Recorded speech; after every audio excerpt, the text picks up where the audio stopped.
নমস্কার, শুভ সন্ধ্যা। আজকে শনিবার 6ই সেপ্টেম্বর 2025। বাকচক্রের নতুন পথ চলা বিবেকানন্দ ঘরে ঘরের আজকে 226তম 226 সাপ্তাহিক ধারাবাহিক বক্তৃতামালায় আপনাদের সকলকে সাদর অভ্যর্থনা ও আমন্ত্রণ জানিয়ে আমাদের এই অনুষ্ঠান শুরু করছি। আজকের অনুষ্ঠান সেপ্টেম্বর মাসের প্রথম শনিবার, সুতরাং আমরা আবার ফিরে এসেছি স্বামীজির বক্তব্যে। আজকের বিষয় অপরিবর্তিত, অর্থাৎ স্বামী বিবেকানন্দ, এবং বক্তা ও অপরিবর্তিত শ্রী তরুণ গোস্বামী, যার পরিচয় নিষ্প্রয়োজন। সুতরাং আসুন আজকে অযথা সময় নষ্ট না করে বা প্রাককথনে সময় নষ্ট না করে আমাদের সেই পরিচিত প্রার্থনা সঙ্গীত, যেটা গেয়েছেন আমাদের বাকচক্রের প্রবীণতম সদস্য শ্রী রমেশচন্দ্র বন্দ্যোপাধ্যায়, তার সেই গানটা শুনে আজকে আমরা আমাদের অনুষ্ঠান শুরু করি। নমস্কার, ভালো থাকবেন।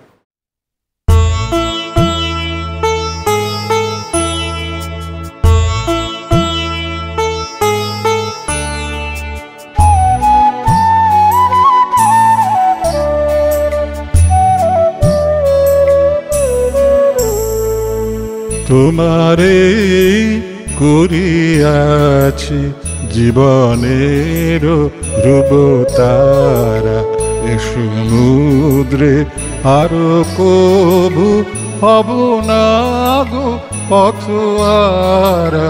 তোমারে করিয়াছি জীবনের ধ্রুবতারা।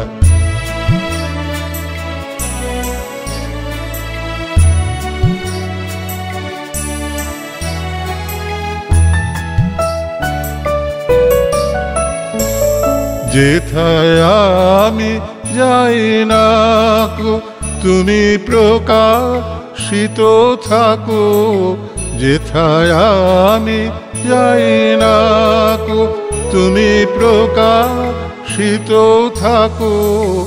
অকুল নয়ন জলে ঢালো গো কিরণ ধারা।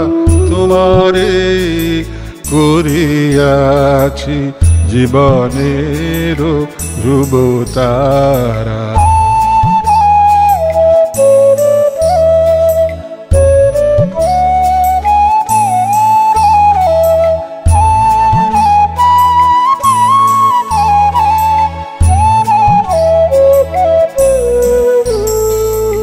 তব মুখ সদা মনে জাগিতেছে সঙ্গপানে, তিলেকো অন্তর হলে নাহিরি কুল কিনারা।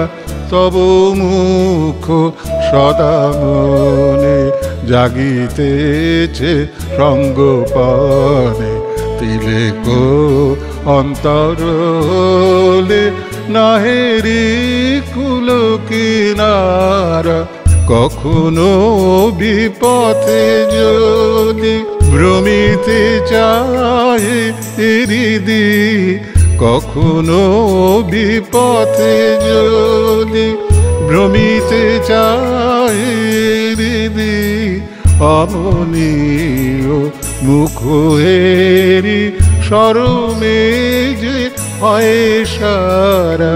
তোমারে করিয়াছি জীবনের ধ্রুবতারা, এ সমুদ্রে আরো কবু হব না গো পথহারা। তোমারে করিয়াছি জীবনের ধ্রুবতারা।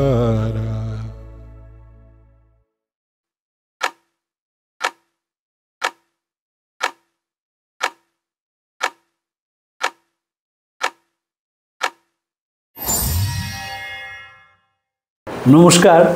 আজকে যে চিঠিটা আমরা আলোচনা করব সেটা আমেরিকা থেকে লেখা, 1899 সালে 20শে নভেম্বর। আমি কেন দিনক্ষণ আজকাল বলি, অনেকেই প্রশ্ন করেছেন যে আমি সেই এডিশনটা বা দিনটা কেন বলি না। 20শে নভেম্বর আমার ধারণা যে এই দিনটা কালী পুজো ছিল, আমার ধারণা। স্বামী তো কালী পুজো লেখেননি, কারণ এই চিঠিতে কালীর কথা এবং মার কথা এসছে বারবার। তখনই বুঝি যে এটা হয়তো সেই কালী পুজোয় লেখা। 1899 সাল স্বামীজি লিখছেন, শরতের পত্রে খবর পেলুম, আবার তারপর ড্যাশ রয়েছে একটা, হারজিতের সঙ্গে আমার সম্পর্ক নেই, তোমরা এইবার এক্সপিরিয়েন্স করে নাও, আমার আর কোনো রোগ নেই, আমি আবার ঘুরতে চললুম জায়গায় জায়গায়, কুছ পরোয়া নেই মা ভই, সব উড়ে যাবে তোমাদের সামনে, খালি ডিসোবিয়েন্ট হয়েও না, সব সিদ্ধি হবে, জয় মা রণঙ্গিনী, জয় মা রণঙ্গিনী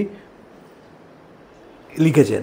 এই যে স্বামীজি ব্রহ্মানন্দজিকে লিখছেন, এই যে অসুখের খবর এসছে, সাহেবরা, স্বামীজি বলেছে, আমারও বেশি কোনোদিনই সাহেবদের সুসভ্য জাত বলে মনে হয় না, অতি অসভ্য বলে মনে হয়। স্বামী যখন বিদেশে যাচ্ছেন তখন তারা প্রশ্ন করেছিল, প্রফেটের ডায়াবেটিস হয় না? আমরা যদি প্রক্ষান্তরে বলি যে প্রফেটকে তো পেরেক দিয়ে ঠুকে মেরে ফেলা হলো, তার কোনো উত্তর তারা দিতে পারবেন না। কিন্তু স্বামীজির এইভাবে তারা পিছনে লেগেছিলেন যে প্রফেটের ডায়াবেটিস হয় না, প্রফেটের কোনো অসুখ হয় না।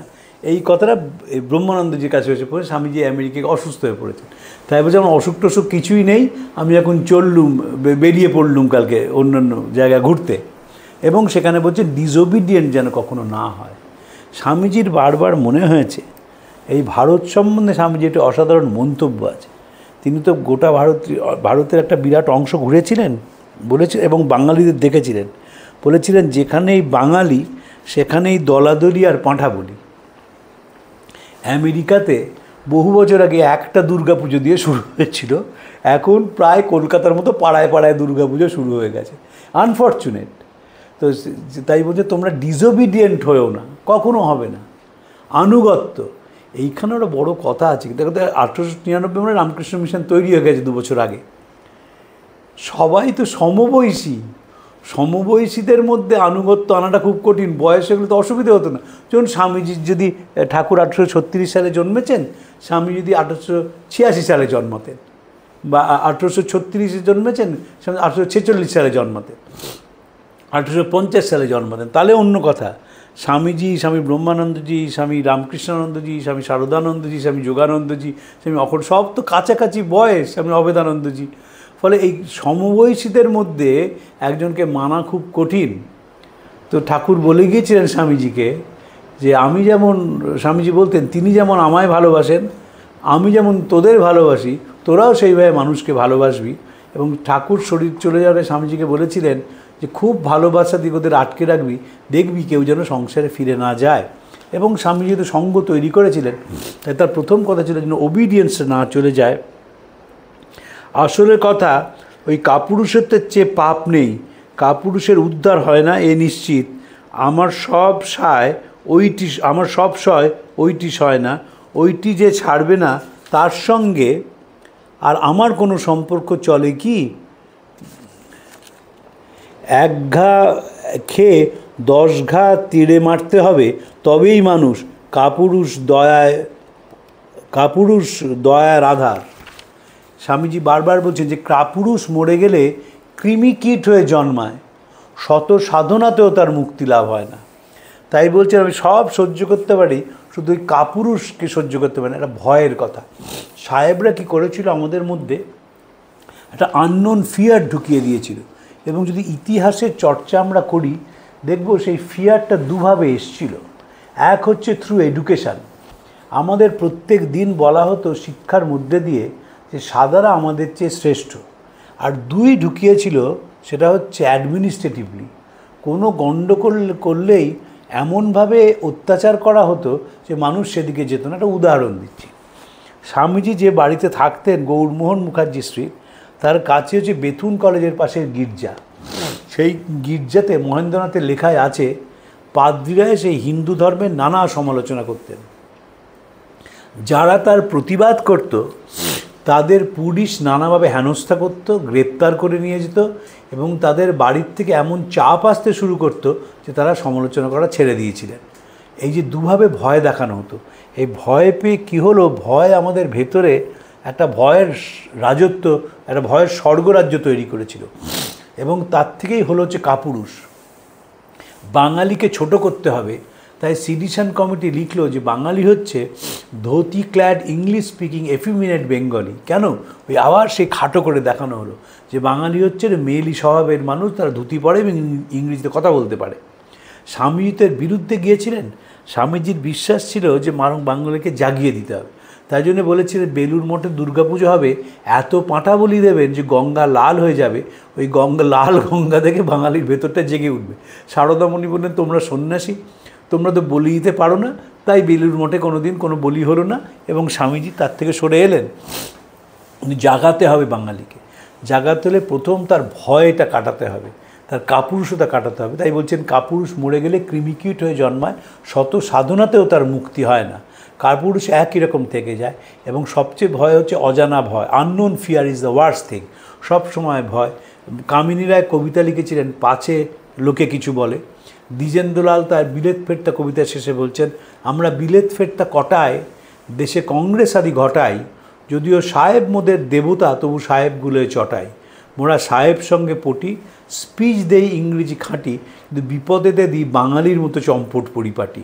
ওই সেই ভয়ের কথা চলে এসছে। আর স্বামীজি ভয় শূন্য হওয়ার কথা বলছেন, বি ফিয়ারলেস, তুড়ি বাজাও, ভেরি বাজাও, ব্যান্ড বাজাও, এগিয়ে যাও।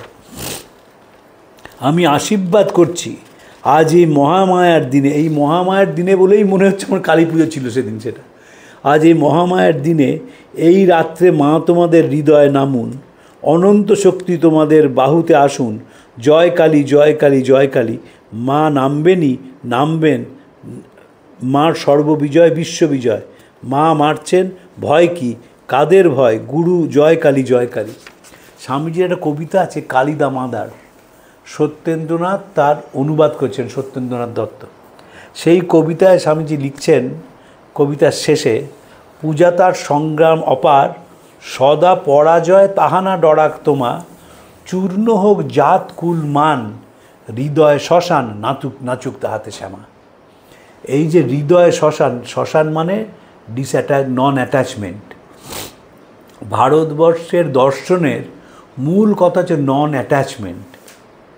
নিবেদিতা ওই রিলিজিয়ন অ্যান্ড ধর্মে বলছেন যে সাধু মানে তুমি গেরুয়া পড়েছো না বড় কথা নয়, তুমি কতখানি নন অ্যাটাচড।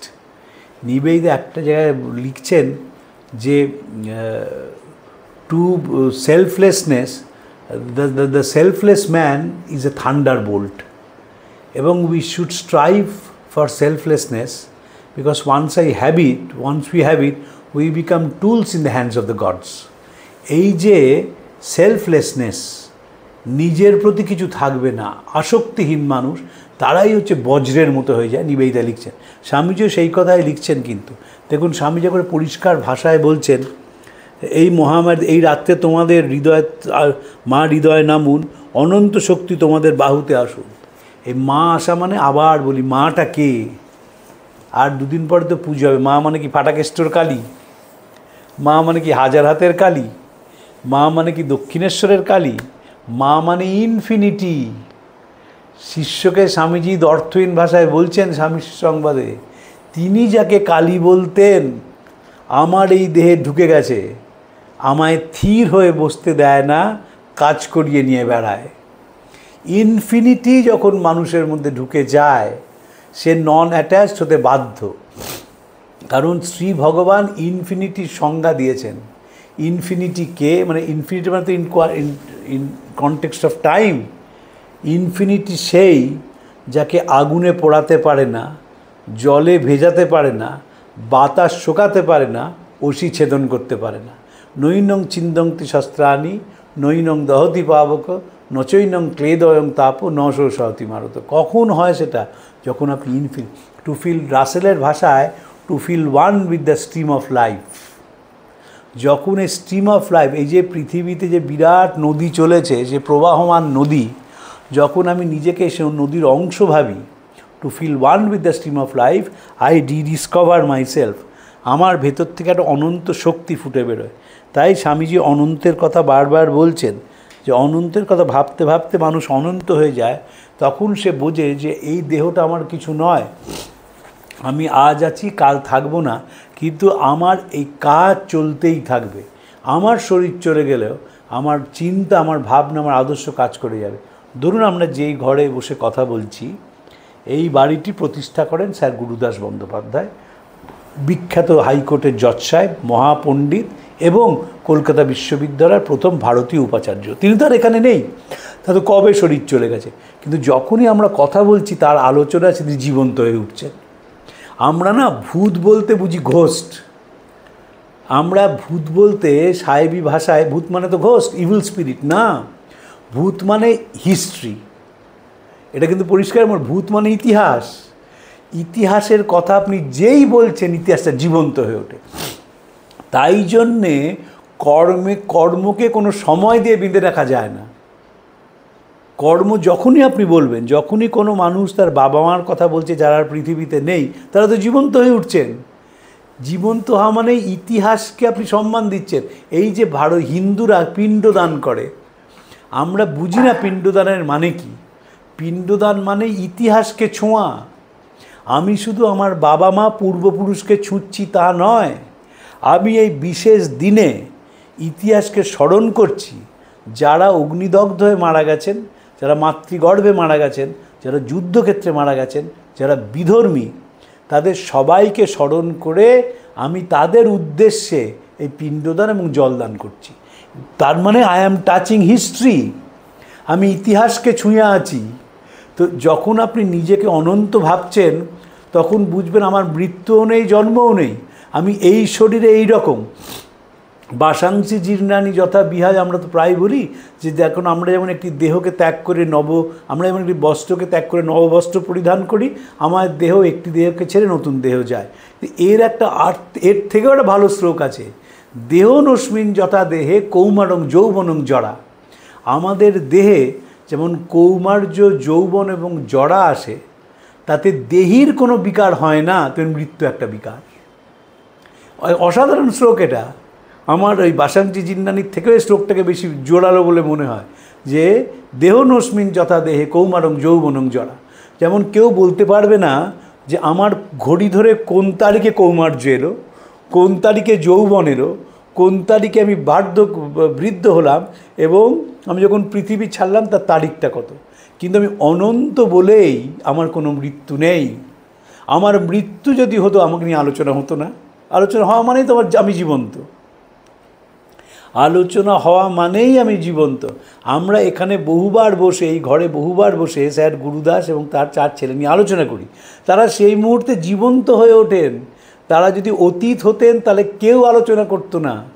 আপনি যখন ভিক্টোরিয়া মেমোরিয়ালের সামনে যান এবং কুইন ভিক্টোরিয়াকে নিয়ে কথা বলেন, তিনি জীবন্ত হয়ে ওঠেন বলেই আমরা ইতিহাসটাকে নিয়ে আলোচনা করি। তাই জন্যই সেটা মাথায় স্টোর থাকে। কিন্তু যখনই একটা মানুষ ভাবে I am part of history, I am history, তার সব যন্ত্রণা কেটে যায়। বিবেকানন্দের যন্ত্রণা কাটাবেন তো মানুষের ভেতরে শক্তি দেবেন। আমি কিছুদিন আগে পড়ছিলাম, কানাইলাল, তার তো ফাঁসি হয়েছিল, কানাইলাল বসু ফাঁসি হয়েছিল তার আলিপুর বোমার মামলায়। তো কানাইলাল বসুর খুব হাই পাওয়ারের চশমা ছিল। তা ফাঁসির 2 দিন আগে তার দাদা তার সঙ্গে দেখা করতে গিয়েছিলেন জেলে, গিয়ে বলেছিলেন, দেখো তুমি তোমার চশমাটা আমাকে দাও, আমরা এটা স্মৃতি হিসেবে বাড়িতে রেখে দেবো। কানাই বলল, কিছুতেই দেব না, আমি চোখে দেখতে পাই না। যখন ফাঁসির মঞ্চে উঠছি তখন যদি হোঁচট খাই তো সাহেব জেলার ভাববে আমি ভয় পেয়ে হোঁচটটা খেলাম, আমি সেটা তাদের জানাতে দিতে চাই না, তাই জন্য চশমাটা তোমায় দেবো না। ভাবুন, এই মানুষের সব ভয় কেটে গেছে। তখন সাহেবরা চমকে গেল কিসে? সাহেবরা বিলেতে দেখেছিল যখন কোনো মানুষের ফাঁসির দিন ঘোষণা হয়, ক্যাপিটাল পানিশমেন্ট, তখন তো ইলেকট্রিক চেয়ার ছিল না, তখনও to be hanged by neck till death. তাদের দেহের পরিবর্তন হয়। কি পরিবর্তন হয়? তারা কৃশ থেকে কৃশতর হয়ে যায় এবং প্রত্যেক দিন মৃত্যুর জন্য অপেক্ষা করে। সেখানে শীতও একটা বড় কারণ ছিল। বিদেশে তো, ইংল্যান্ডে তো ওয়েদারটা ঠান্ডার ওয়েদার, ওই শীতের মধ্যে কৃশ হয়ে যেত, তারা ভয় কাঁপছে, এই তো মৃত্যু চলে এলো, এবং তাকে নিয়ে যাওয়া হচ্ছে, ফাঁসি কাটে, তখন সে শেষ হয়ে যাচ্ছে। সাহেবরা দেখলো এখানে ঠিক উল্টো, ফাঁসির আগে দেহের ওজন বাড়ছে, ফাঁসির আগে চিৎকার করে কিসব বই পড়ছে, উচ্চ স্বরে গল্প করছে। সাহেবরা চমকে গিয়ে রাজেন লাহিড়িকে জিজ্ঞেস করলেন, কি ব্যাপার বলো তো, কী পড়ো সকালে? বললেন, বিবেকানন্দের চিঠি পড়ি, উচ্চ স্বরে পড়ে শোনাই আশেপাশের সেলের সবাইকে। আমি জানি আমি থাকবো না, কিন্তু এই বিবেকানন্দই তোমাদের একদিন দেশ থেকে বিদায় করবে। এই যে মৃত্যু ভয় জয় করা, এটা ভারতবর্ষের একটা art. How to overcome the fear of death. Nachiketa যমকে জিজ্ঞেস করলেন, তুমি আমাকে মৃত্যু ভয় শিক্ষা দাও। সেই যে যম বলেছিলেন সেটাই উপনিষদ। উপনিষদ অভিমন্ত্রের কথা বলে, বি ফিয়ারলেস, মা ভই, ভয় বলে কিছু নেই, তুমি তোমার ভয়কে জয়। আমরা তো মৃত্যুকে সবচেয়ে বেশি ভয় পাই। যে মানুষ মৃত্যু ভয়কে জয় করতে পেরেছে তাকে তো কোনো শক্তি আটকে রাখতে পারবে না। তাই স্বামীজি বারবার সেখানে বলছে যে মা তোমাদের ভেতরে প্রবেশ করুন, প্রবেশ করলে কী হবে, মৃত্যু ভয়টা কেটে যাবে। Fear of defeat and fear of death, Freud বলছেন এই দুটোই তো আমাদের ভয়। ফিয়ার অফ ডিফিট, যে আগে আমি শক্তিমান ছিলাম, এখন আমার শক্তি কমে গেছে, আমি নিজের কাছে হেরে যাই। তাই জন্য দেখবেন সাহেবরা একটা কথা বলে, ইউ শুড এজ গ্রেসফুলি।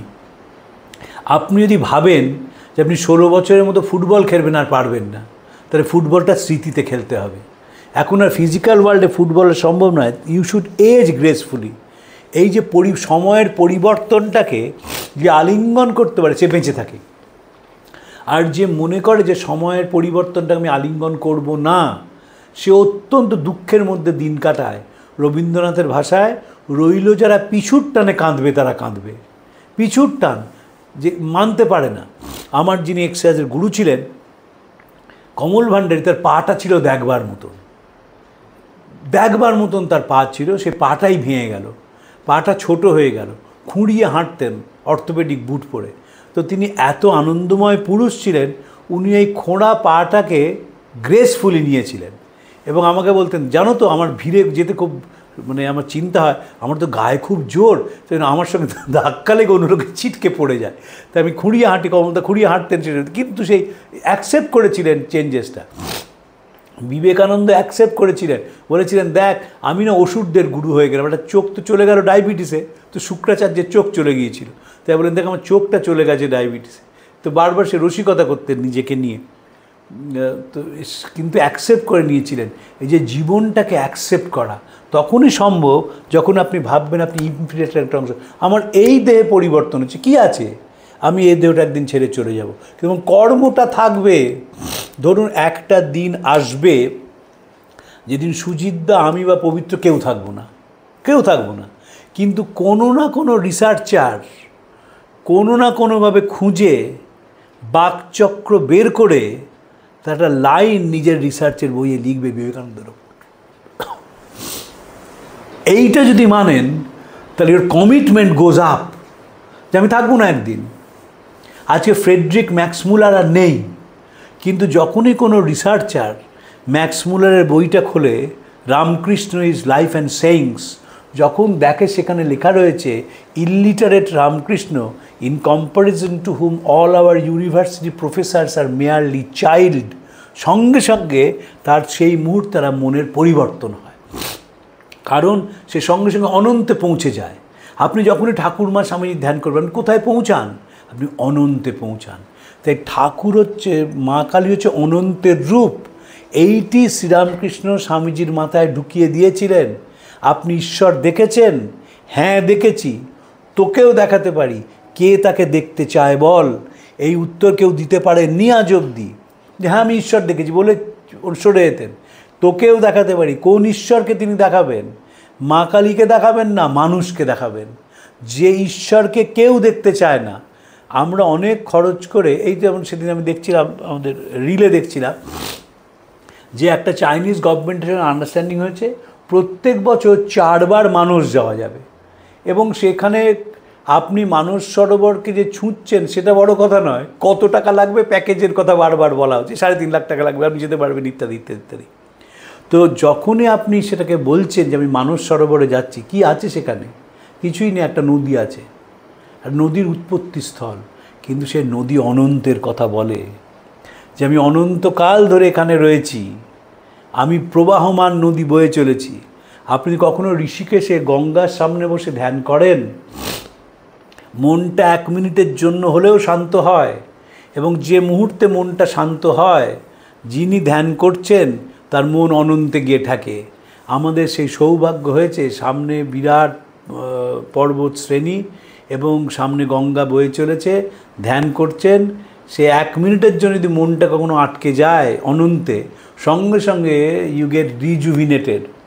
আমরা যতক্ষণ নিজেকে ছোট ভাবি, এটা বিবেকানন্দের আবিষ্কার, যতক্ষণ আমরা ছোট ভাবি ততক্ষণ নানা সমস্যার কথা আমাদের মনে হয়, because we are confined to this life, this time. আর যে মুহূর্তে নিজেকে বড় ভাববেন তখন এই ক্ষুদ্রতা ছেড়ে আপনি বিরাট হয়ে যান। স্বামীজি বলছেন, whatever you think you will be. If you think yourself to be strong, you will be strong. If you think yourself to be weak, you will be weak. Be wicked if you must be so on a great scale. কেন বলছেন তিনি great scale? যখন আপনি বড়োর বৃহতের কথা ভাবছেন, আপনি যখন পাহাড়ে যান, কি দেখেন? বৃহৎ, সামনে আল্পস, বিরাট জায়গা। সুইজারল্যান্ডে গেছেন, বিরাট অনন্ত সামনে প্রকৃতি। সেই প্রকৃতি দেখলে আমরা যেহেতু প্রকৃতির অংশ, আমাদের ভেতরেও সেই বোধ 1 মিনিটের জন্য জেগে ওঠে। তাই পূর্ণমদ পূর্ণমিদম পূর্ণাৎ পূর্ণমুদচ্যতে। যখন আপনি একটা বোতলে করে একটা ঋষিকেশের গঙ্গাজল নিয়ে এসছেন, সেই গঙ্গাজল আর কিন্তু গঙ্গাকে আপনি নিয়ে এসছেন। এই গঙ্গা জলটা, আপনার সামনে গঙ্গা জলটা মিনিয়েচার, আর আসল গঙ্গাটা বিশাল, কিন্তু এক পূর্ণম অদঃ পূর্ণমিদম পূর্ণাৎ পূর্ণমুদচ্যতে। স্বামী তাই জন্য বলছেন, অনন্তের পূজারী হও, সব ভয় তোমাদের কেটে যাক। প্যাটের গল্প করছেন, বলছেন প্যাট যখন আমেরিকা এলো তার সভয়ের দৃষ্টি, কোনো দিকে তাকাতে পারে না, সবাইকে ভয় পাচ্ছে। তারপর একদিন সোজা হয়ে দাঁড়ালো, গট গট করে চলতে শিখলো। যখন সে চলতে শিখলো, সে তখন ভয় শূন্য হয়ে গেছে। স্বামীজি বারবার বলছেন ভয় শূন্য, বি ফিয়ারলেস। হেমচন্দ্র ঘোষকে বলছেন যে পরাধীন জাতের মাতৃশ্রাদ্ধের কোনো অধিকার নেই। যে লুঠেরা তোর মাকে অত্যাচার করছে, আগে তাদের দেশ থেকে বিদায় কর। দেশে রক্তগঙ্গা বয়ে যাক, ব্রিটিশ পুলিশ গুলির চালাক, আর তার প্রথম বুলেটটা এসে লাগুক আমার বুকে। এই যে সেই বলতে পারে তার ভেতরে সব ভয় কেটে গেছে। ঠাকুর কি করেছিলেন? স্বামীজির ভেতরের ভয়টা কাটিয়ে দিয়েছিলেন। ভয়টা কাটিয়েছিলেন বলে তিনি যখন আমেরিকায় গিয়ে পৌঁছেছেন, সে তো সাদাদের দেশ, সে তো ধনী দেশ, অর্থবান দেশ, স্বাধীন দেশ। সেইখানে গিয়েও একটা মানুষ বলছে যে আগামী দিনে সব ধর্মের ওপর শত বাধা সত্ত্বেও লেখা হবে বিবাদ নয় সহায়তা, বিনাশ নয় পরস্পরের ভাবগ্রহণ, মতবিরোধ নয় ঐক্যতান শান্তি। এলেনা স্টার্ক যখন স্বামী সম্বন্ধে লিখছেন, বলছেন Columbus discovered the soil of America and Vivekananda its soul. Columbus মাটি আবিষ্কার করলেন, আর বিবেকানন্দ আত্মা আবিষ্কার করলেন, আমেরিকানদের আত্মা। সে আত্মাটা কি? সে আত্মা হচ্ছে যা কিছু নতুন, যা কিছু সুন্দর, যা কিছু বলবর্ধকারী, তারা সেটাকে অ্যাকসেপ্ট করতে শেখে। এই যে আমেরিকানদের স্বামীজি আবিষ্কার করেছিলেন, hail Columbia, the motherland of liberty, it has been given to the to march at the vanguard of civilisation with the flag of harmony. এই যে তোমার ওপর এই ভাতটা নষ্ট হয়েছে, সেটা কি? To march at the vanguard of civilisation with the flag of harmony.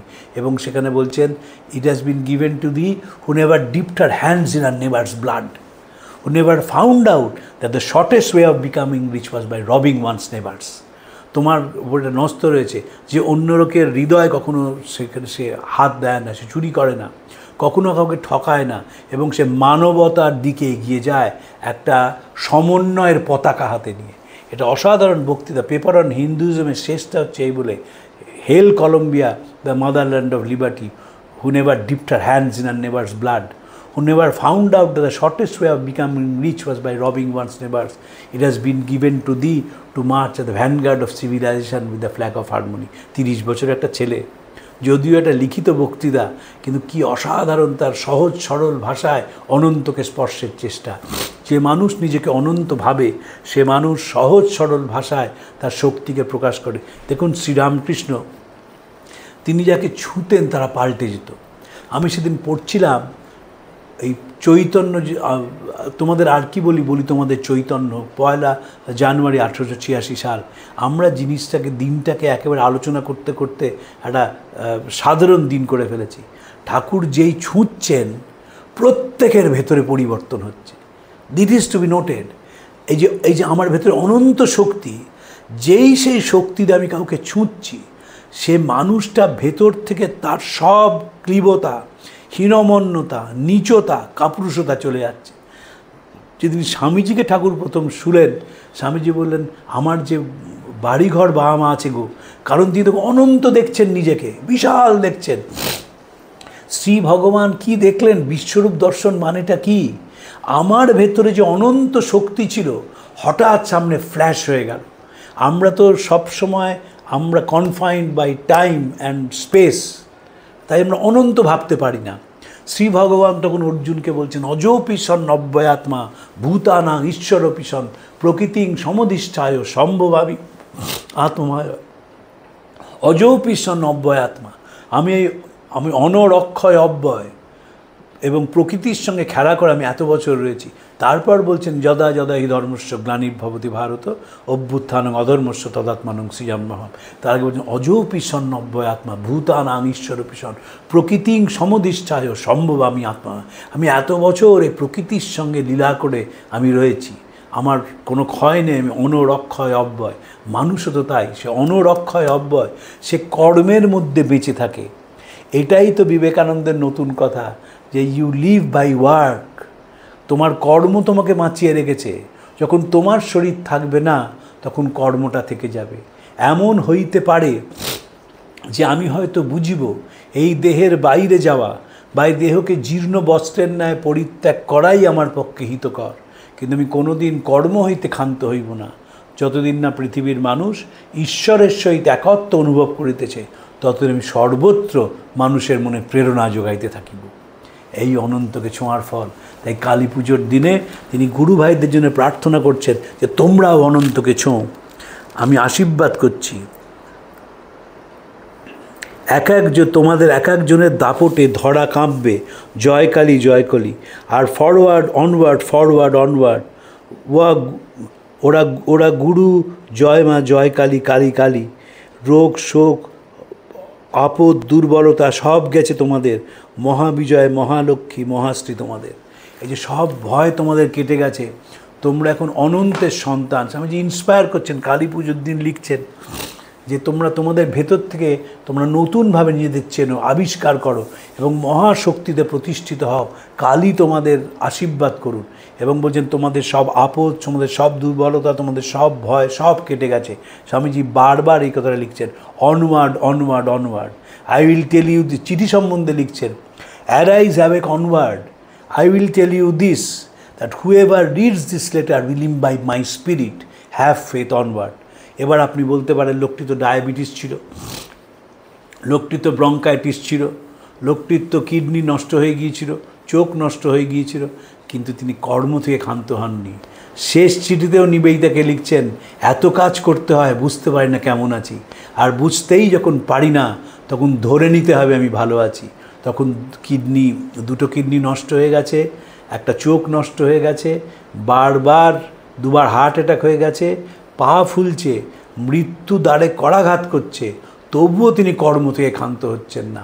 বলছেন এত কাজ করতে হয়, বুঝতে পারি না কেমন আছি, আর বুঝতেই যখন পারি না তখন ধরে নিতে আমি ভালো আছি। এইটা যে করতে পারে তার ভেতর থেকে আর কোনো ভয় নেই। ওই fear of death say overcome করেছে। আর যে মৃত্যু ভয়কে জয় করতে পারে সে অসাধারণ মানুষ। একটি গল্প বলে আমি শেষ করব। স্বামী নিখিলানন্দজি আমেরিকা থেকে আসছেন ভারতবর্ষে। হঠাৎ জাহাজের ক্যাপ্টেন এসে বলছেন যে একজন খুব বড় কাউন্ট এখানে যাচ্ছেন, আপনি তার সঙ্গে দেখা করবেন চলুন। তো সে কাউন্টের কাছে গেছেন নিখিলানন্দজি। বলছে আমি ভারতবর্ষে যাচ্ছি বিবেকানন্দের সঙ্গে দেখা করতে। বললেন বিবেকানন্দ আর নেই, 1902 সালে চলে গেছেন।